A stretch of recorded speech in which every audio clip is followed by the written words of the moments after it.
Welcome to the Real News Network. I'm Paul Jay in Baltimore. You might hear some rain in the background. We're in our temporary studio as we're rebuilding or renovating a building in Baltimore where we will have new studios and they will be soundproof. For now, if you hear the crack of thunder, it's not anyone coming to get us. It's just a big storm. Talking of storms, a lot of people have been suggesting the Occupy Wall Street storm is over. Well, now joining us to discuss protest actions across the country and remind us that, in fact, this movement is not over, is David Swanson. David's an author whose books include War is a Lie. He blogs at davidswanson.org and warisacrime.org. He also works as a campaign coordinator for online activist organization Roots Action, and he hosts Talk Nation Radio. Thanks for joining us again, David. Great to be here, Paul. So the media is filled with this. Occupy is fizzled out. Occupy didn't go anywhere. And they're kind of back to just covering two-party politics. But you have a different story to tell. Well, to some extent that's true, and to some extent it's self-fulfilling, as the media created it as a national movement and then killed it off. But it didn't die. It's still there. And when I travel around the country and participate in events, people are still organized as Occupy. There's Occupy Dallas and Occupy every city you go to, as a way that people are still connected and organizing to do the same sorts of actions and new kinds of actions. And activism, whether it's part of Occupy or not, is very much alive and well in this country, little though it may be noted in the corporate media. So what's some examples of what's going on? Well, you know, the issue of drones has been a huge focus. Earlier this year, a group of organizations and individuals got together and planned a month of activities through the month of April that was, by many measures, a huge success that saw massive demonstrations and protests and many people going to jail and making news and passing resolutions. We passed a resolution against drones here in Charlottesville, Virginia. I was just up in Syracuse, New York, where there was a big conference about the issue, and then a protest that saw another over 30 individuals going to jail, some of them risking serious jail time because there was a protective order against them, protecting a commander of an Air Force base from nonviolent peace activists, if you can understand that. But in fact, they've been there so many times that they're getting through to the judge and educating the judge and the public in the process. And you see the polls on U.S. support for drone use domestically and abroad, and to kill non-Americans, about whom supposedly we don't care at all, plummeting. Still a majority, but now a small majority of Americans who are okay with killing foreigners with drones. And that's in large part the work of activists. When you say that Charlottesville passed a resolution, you're talking about the city?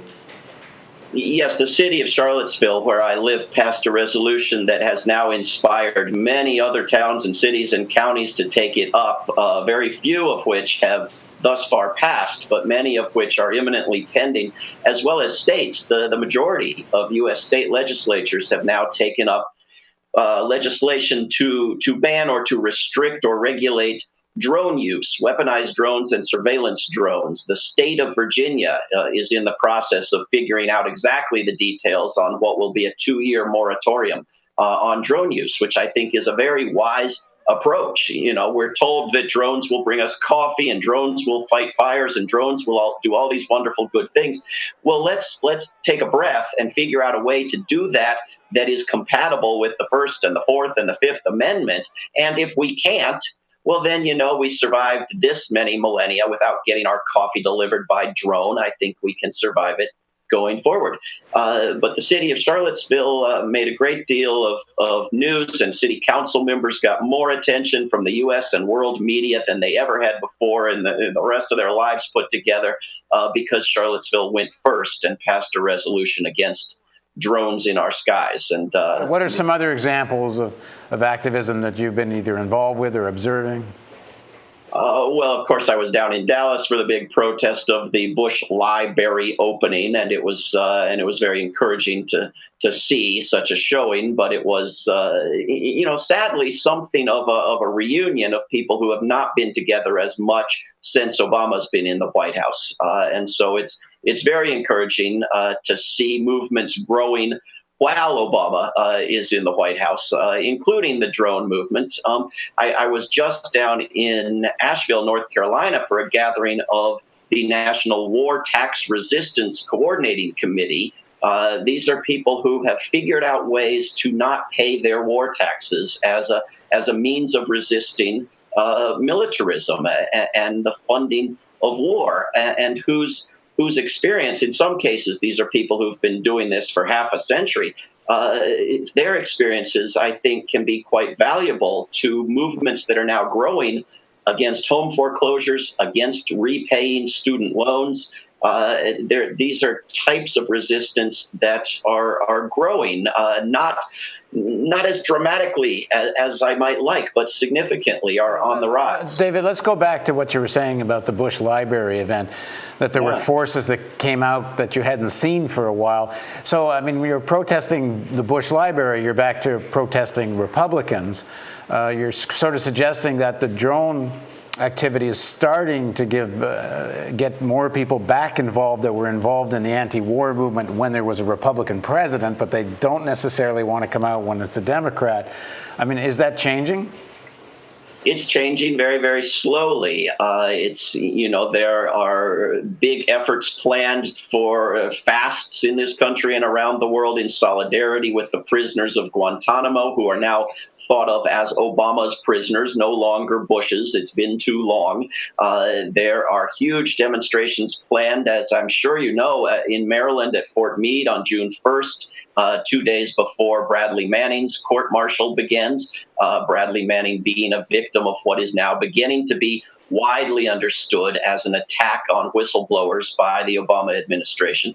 But when we were in Dallas, there were people there protesting who have been protesting throughout the Obama years, but there were also people I just haven't seen in 5 years. So it was very much a reunion, and you did hear chants against Republicans and so forth. And in fact, when everybody came out of the ceremony with the 5 former presidents there at the Bush Library, a woman came up and yelled at me as a protester and said, "Why don't you people protest Obama?" And I was wearing my Arrest Bush and Obama shirt, so I said, "Ma'am, can you read?" But then she eventually she switched and started saying, "Well, if Obama does it, why don't you like it?" Because this is the mindset that everybody's got. Either you're with Obama or you're with Bush. You're not against murder. You're not for peace. And slowly people are beginning to grasp that can be a position, that you don't have to be with one side or the other. Of course, we're sort of right in the middle between presidential election seasons at the moment. So this is the closest chance we have for nonpartisan breathing space. But it is beginning to grow, and it's beginning to grow in large part because of the dramatically increased awareness of the drone kill program. That when it was on the front page of the New York Times before the election, with the cooperation of the White House, nobody who disapproved of it noticed it. They just remained oblivious. And now people are beginning to understand that there is a massive program of murder, including of U.S. citizens, but primarily of non-U.S. citizens, and people are beginning to get upset about that. And has the legal justification for this been provided yet? I'm sorry, I have not followed the story as closely as I probably should, but last I picked up on it, there was going to be a legal rationale given to the Senate Intelligence Committee, and did that ever actually happen? Well, some committees have been privately shown some of the memos that the public has not seen and that they are not permitted to tell the public about and so forth. But there have been a number of hearings, unofficial hearings and official committee and subcommittee hearings. Just a few weeks ago, there was a hearing, and the Obama administration sent no witnesses, has never sent any to any of these hearings. But there was a young man from Yemen scheduled to speak. And because the hearing was delayed, it so happened happened that his village in Yemen was struck by a drone the week before he testified. And his testimony, a young man named Fareya al-Muslimi, was absolutely stunning. It was as if somebody had brought the dead bodies of the children we're killing and put them on the committee table in front of these senators who didn't want to see it. But I think, what really struck me in that hearing was how concisely one of the law professors, I think her name was Rosa Brooks, summed up the attitude of the legal community. And she said, if these drone strikes are part of a war, they are perfectly acceptable. If they are not part of a war, then they are murder. And she used that word, the word I think everyone should be using. And how can we know, she continued, whether they are part of a war or not? Well, we can't, because the memos are secret. So what distinguishes a war from a non-war? Nothing substantive, something you can write on a piece of paper and stick in a drawer in the White House and hide. And if it's a war, well, then murder has become acceptable. And if it's not, well, then it's murder. This is the absurd approach that has been reached not just by the neocons, but by the human rights organizations, by anyone who sort of accepts war and then tries to figure out what's legal within it and what's legal in peacetime, and how do these two sets of laws work. But in fact, under the Kellogg-Briand Pact and under the UN Charter and under the U.S. Constitution, war itself is illegal. And so you cannot legalize murder by maintaining that it's part of a war. In fact, there was a law professor who had been scheduled to speak, who I'm told would have testified to that effect and was uninvited. So this is the consensus in Washington at this point. Well, in theory, war is supposed to be declared by Congress, but Congress seems to have signed over that power with this broad definition of war on terrorism. And as long as that label is dragged out, just about anything seems to be permissible according to Congress.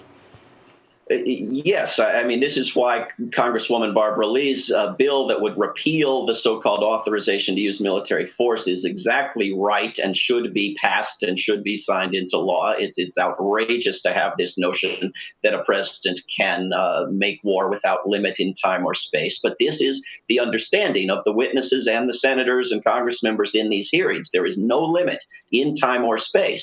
And of course, you have this retroactive identification of victims as enemies if they are male and fighting age. And of course, the victims are almost entirely Muslim.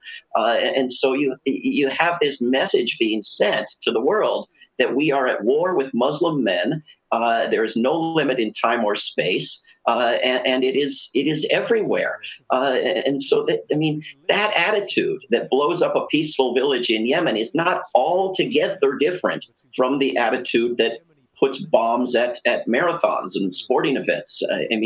Killing has been declared righteous and legal and without limit in time or space. It's a global war.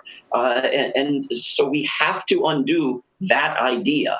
But even with that authorization on the books, there's a question of how it should be interpreted. And many never dreamed of interpreting it the way it has been interpreted since about 2006, when they started shooting missiles into places like Yemen that were not officially war zones. And there remain a handful of law professors in this country who will tell you, yes, Afghanistan, it's fine, you can kill anybody you like. But go to Yemen, go to some other country, go to Somalia, and you're now outside the realm of legality. And so I would I would agree with them as far as they go and further. All right. Thanks for joining us, David. Oh, thank you, Paul. And thank you for joining us on the Real News Network.